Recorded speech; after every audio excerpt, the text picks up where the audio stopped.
An unbeliever once read the story of the crucifixion of Jesus, and as he considered it, he said, "There is a man who not only suffered, but who knew how to use his suffering." I want to suggest to you today that that is the aim of patience. Let her have a perfect work in you, James 1:4 says. What does he mean by that? Have a perfect work in me. The word translated here, work, is the Greek word ergon, which indicates that endurance should be active and not passive. And that's the central idea of this message today. This is one of three messages really talking about how to deal with disappointment. Has anybody ever been disappointed? A time or two, right? We live in this broken, fallen world.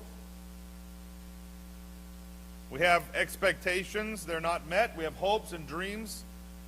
I saw a little meme one time that said how I thought my career would go. And it was like a graph, you know. What do you call those things? Like a bar graph?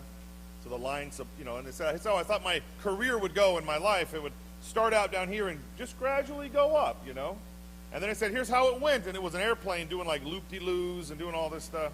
That's real life. We all deal with disappointment. And today, and for the next 2 weeks, ending with Thanksgiving, I want to talk about dealing with disappointment. Next week, offering some insights specific to the congregational way. Patience means to bear under. That's what it means. It gives the picture of someone who is under a terrific load. I think that there is a lot of confusion about what patience is. I know someone very well who used to say, I don't want to be patient. That's just sitting there doing nothing. Well, that's not at all what the biblical idea of patience is. Patience, in a decidedly biblical sense, is an active participation with God. Waiting on God is active. In the biblical sense, it's not sitting back, waiting for something to happen, waiting for God to bail you out. That's not what patience is. James tells us to have joy in trial. I've read that passage before and almost stopped being a Christian. How the heck? Okay. Seriously? How am I supposed to be happy about going through a hardship? Listen, this message today, okay? Not real long, stay with me. This idea is not a 3 points and then you're going to do something. This isn't a quick fix kind of sermon. Hey, oh, wow, I'm glad he told me that. I can just do that. No. This is like a shaping how I think kind of idea, kind of message. The Christian should be vigorous, energetic, active, and in spite of the burdens of life he or she is carrying, he has to move forward to the goal set before him. The central idea is simply that patience isn't passive. Patience is not sitting down waiting for somebody to come along and bail you out. You can follow along with your bulletin insert if you'd like to do so. Those 3 points are just the 3 ideas that I'm going to share with you coming directly out of this passage. Here's point number 1. The fact of temptation and trials is certain.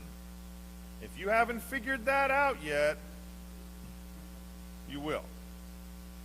The Greek word used for temptations or trials throughout James means to tempt, or to try, or to test, or to prove.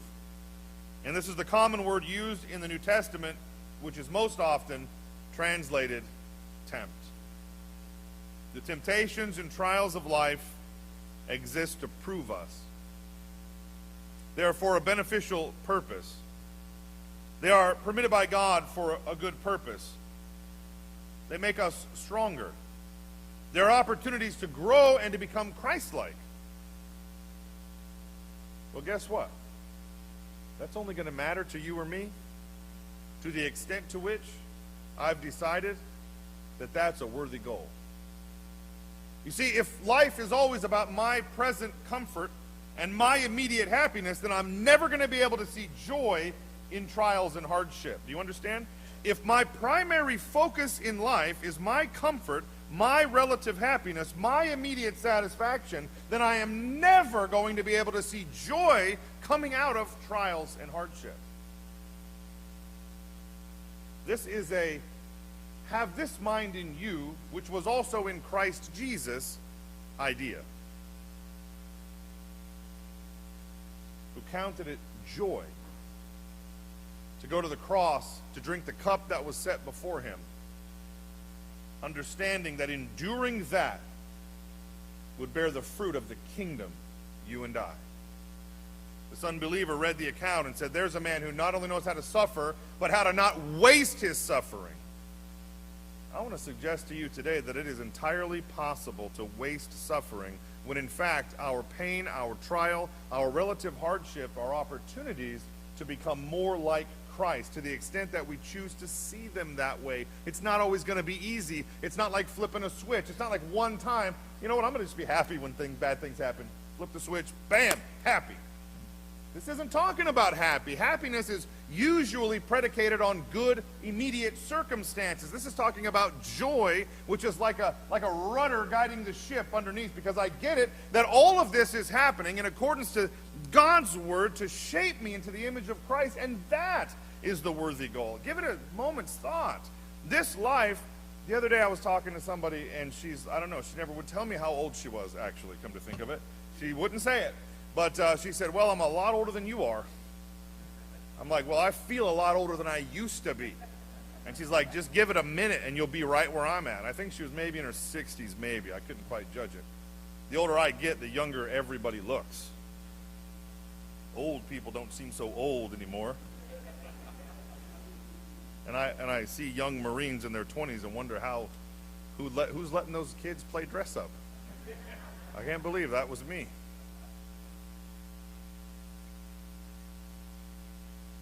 We've got to make a decision if we would discover joy in our trials, that the ultimate aim of this fleeting passing life is to shape us into the image of Christ in preparation for eternity worshiping God in heaven. That's a huge pill to swallow.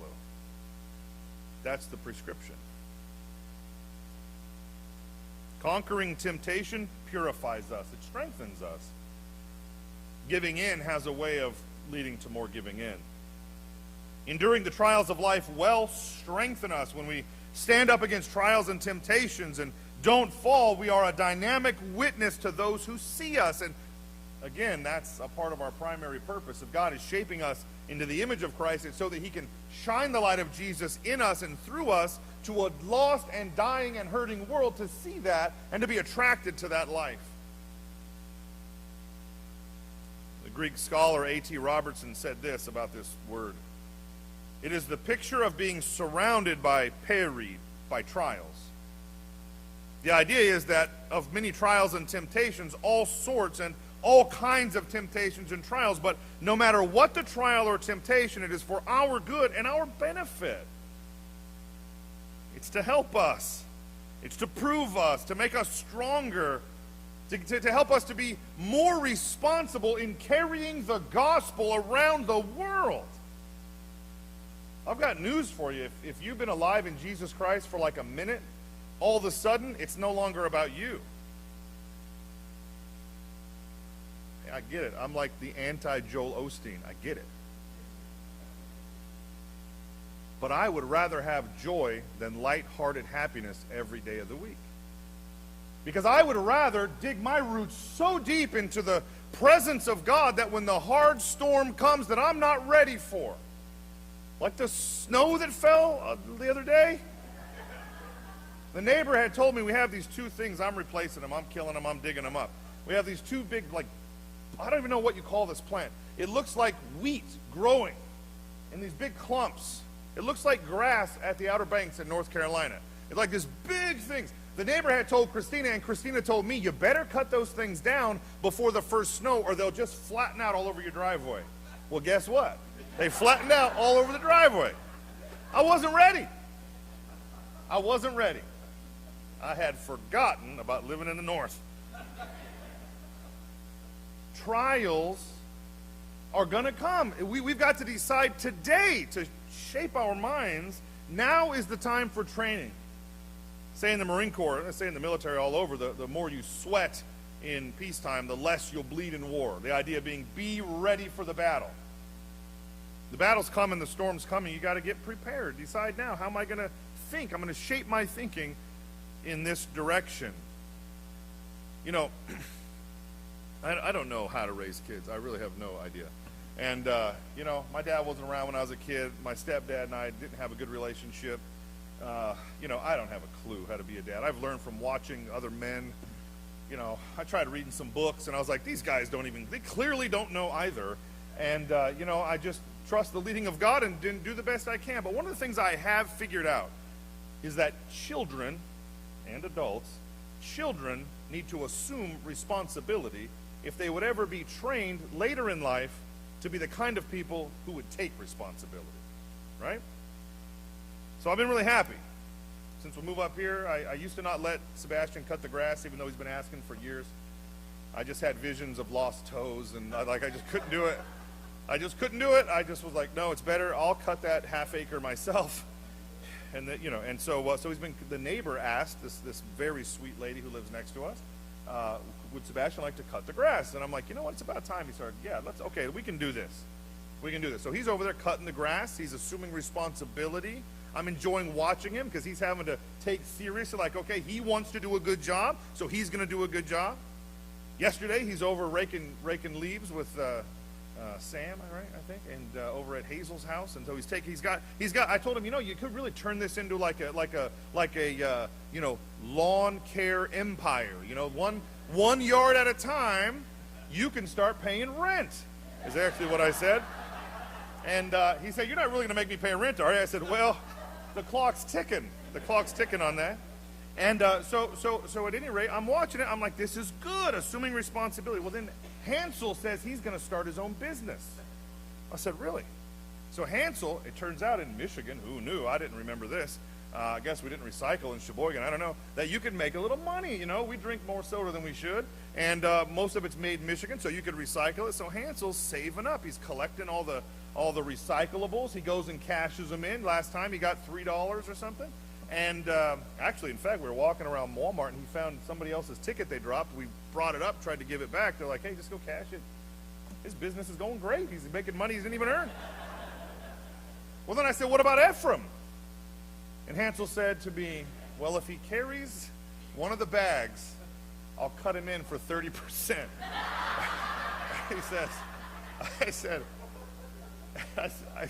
I said, well, 30% really? He said, yeah, he came late to the investment, he says. And then now I heard that he cut Ephraim out completely because he felt like Ephraim took more than 30%. And so here's my point. One, I just think that story is worth telling. And two,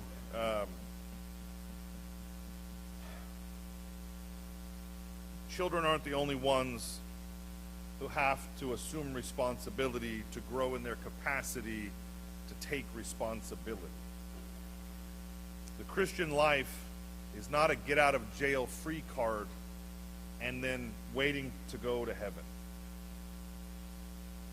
Here's what the Bible says in 2 Corinthians chapter 4, verses 17 and 18. For our light and momentary troubles are achieving for us an eternal glory that far outweighs them all. So we fix our eyes not on what is seen, but on what is unseen. For what is seen is temporary, but what is unseen is eternal. I'd say it like this, top-down thinking.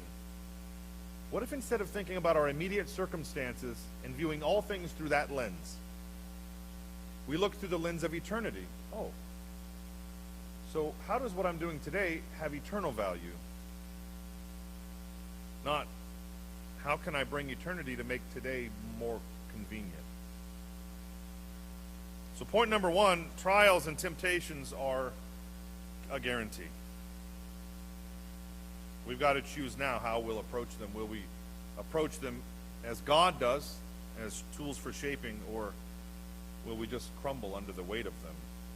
Point number two, joy is possible. Here's just two thoughts about that. For joy to be really possible in our trial, we've got to know something and we've got to do something. First, we've got to know that trials and temptations are there to work patience in us. And patience is what? It's active. It's active participation with the plan of God while I'm waiting for it to unfold. It's active participation with the plan of God while I'm waiting for His will to complete its course, to be made manifest, to see what and why and how all of this is working for His glory and my ultimate good. Secondly, we've got to do something.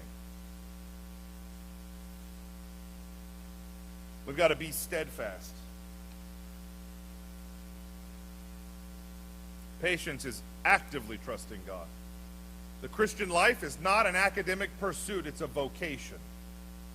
The Christian life is not about learning and knowing all that you can possibly know while sitting still waiting for God or somebody else to figure it out. The Christian life is a vocation of following after Jesus. We've got to know something. God's at work. We've got to do something. Standing firm is work. When we look at trials and temptations as opportunities, then we'll begin to see joy as a real possibility in them. Yesterday, one of the elderly people that we care for in Haiti died.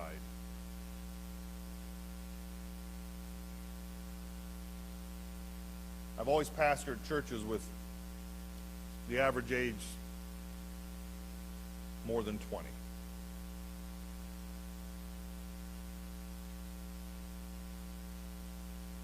The moments that we were able to care for that elderly woman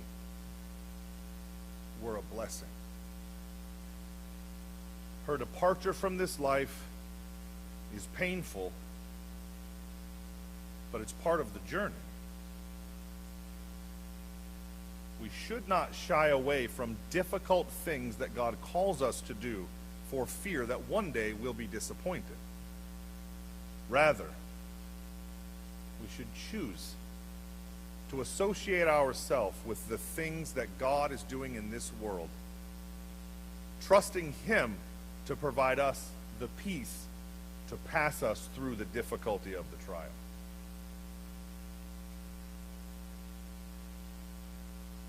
I've ministered to many people and then had the joy and the burden of leading their families through their passing from this life to the next. And I would neither trade a moment of the pain of that or the joy of that. Because in the process, God is shaping me into something better than what I once was. And He's doing the same in every one of our lives. But we'll miss it if we don't change the way we think about trials. So disappointed that God's doing this, and then we just crumble. Rather, God, carry me through. May the joy of the Lord be my strength. Because I know something. I know that God is at work. And I also know that this life is not about my immediate happiness, but His glory and my ultimate good. So I'll pass through the storm actively. Because not only do I know something, but I know I'm going to do something. Standing firm on the foundation of the Word of God takes a lot of active work when the wind is blowing 1,000 miles an hour. Patience is not passivity. It's actively trusting God and carrying the load, knowing that He's doing something. And lastly, it produces endurance. You know, a lifetime ago, if a pit bull chased me, I'd try to outrun him. Right now, if a pit bull chased me, I wouldn't have the endurance to make it a block. I'm still pretty strong. I'd stop and fight. I want to encourage you today that if it seems like the pressures of this life are too heavy to maintain a sense of joy and purpose and meaning, it may have to do with how we're viewing those trials and those temptations. And there is another option available. and totally on the spot and without having asked them ahead of time, and I hope they'll forgive me for this. Today is also Adoption Sunday. And I want to conclude this message with a kind of saintly lived example of what it means to stand firm, to trust God, to choose a harder path. Well, that's a rare these days. To voluntarily choose responsibility that we could have passed on. And then trust God that He's going to take care of it. Would you mind coming up, Amy, and Mr. Van Ewen, whose first name I'm struggling with right now? Doug! I could see it in my head, and I couldn't say, would you mind coming up? Listen, this is adoption.